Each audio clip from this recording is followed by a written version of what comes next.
তোর বেতন তো মোটামুটি 50,000 টাকা। তোকে একটা মজার হিসাব শোনাই। হিসাব শুনলেই বুঝতে পারবো যে আমরা আস্তে আস্তে কত নিচে নেমে যাচ্ছি। 2011 সালে ডলারের দাম আসলো 77 টাকা। 2021 সালে হচ্ছে সেটা 85 টাকার মতো। ইন্টারন্যাশনাল স্ট্যান্ডার্ড যদি হিসাব করি তাহলে 2011 সালের বেতন হচ্ছে $649। প্রতি বছর যদি তোর 500 টাকা করে বেতন বাড়ে তাহলে 10 বছরে তোর বেতন হবে 55,000 টাকা। 21 সালে 85 টাকা ডলার হিসাব করলে তুই 10 বছর পর পাচ্ছ হচ্ছে $647। বেতন বাড়েও ডলার হিসাবে তুই $2 কম পাচ্ছ। তাও এটা মানি নেওয়ার মতো, যদিও ঠিক এটা প্রসেস লয়।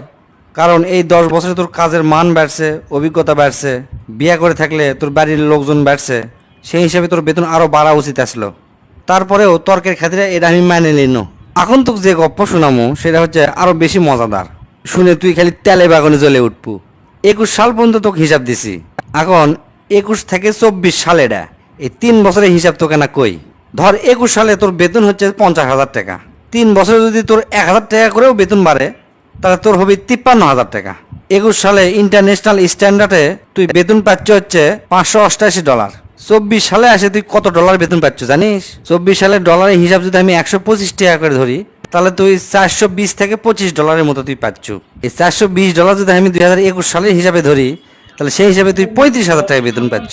তোর এই 3 বছরের চাকরির অভিজ্ঞতা বাড়লো, কাজের মান বৃদ্ধি হলো, ঘরের খরচ বাড়লো, তাহলে তোর বেতন কমলো কৃষক? কেউ কিন্তু জানে না তোর বেতন কমে গেছে। কিন্তু তুই ব্যাংকের হিসাবে বেতন বেশিই পাচ্ছ, কিন্তু মান হিসাবে তুই কিন্তু বেতন তোর 53,000 থেকে 35 থেকে 36,000 নামে চলে যাচ্ছে। তুই 21 সালে 50,000 টাকা বেতন পায়া 35,000 টাকাতে সংসার চলে 15,000 টাকা বাঁচান পারিচ্ছিল। এখন কিন্তু ওই 35,000 টাকার জিনিসই তো 50,000 টাকাতে কিনা লাগে। অর্থাৎ এখন তো টাকা জমান দূরের কথা, হিমশিম খাওয়া অবস্থা। সেই রকম ঠিক কথা কছু দোস্ত। আমি তো 2-3 বছর আগে 10-15,000 টাকা জমান পারিচ্ছ না, এখন তো জমান দূরের কথা, ধার দেনা করা লাগে। আসলে দোস্ত, দোষটা কাক দেবো সেটাই জানি না, কেউই জানে না। আবার কেউ জানলেও কেউ কয় না। কেউ 15 লাখ টাকা দামের ছাগল কিনে ইনস্টাগ্রামে রিলস বানায়, আবার এদিকে কেউ ভাগে কুরবানি দিবার যায় 15,000 টাকা বার করতে যান বার হয়ে যায়।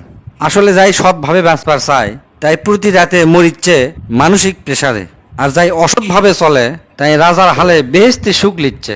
কেউ হিমশিম খায়া দিন পার করে দিচ্ছে, কেউ সাদিক এগরোর কোটি টাকার গরু খায়া দিন পার করিচ্ছে, আবার কেউ পুরা দেশটা খায়া নিয়ে হোটেল রিসোর্ট বানে বিদেশ যা বেহেশতি স্টাইলে বসে আছে। মধ্যে থেকে আমরা হয়ে গেছি খাদ্যদ্রব্য, আর সাহেবরা হামাগর খায়া দিচ্ছে। আমরা আসলে চেতনা নাশকে আসক্ত জাতি, বুঝছো? আমরা সগলি মাল খায়া টাল হয়ে আছি, সবই দেখিচ্ছি কিন্তু কিছু কভার পারিচ্ছি না। টাল হয়ে আছি যে শক্তিই পাচ্ছি না। কম কি 15 লাখ টাকা দামের ছাগল আসলে এটা আয়না, আসল ছাগল হচ্ছে আমরাই।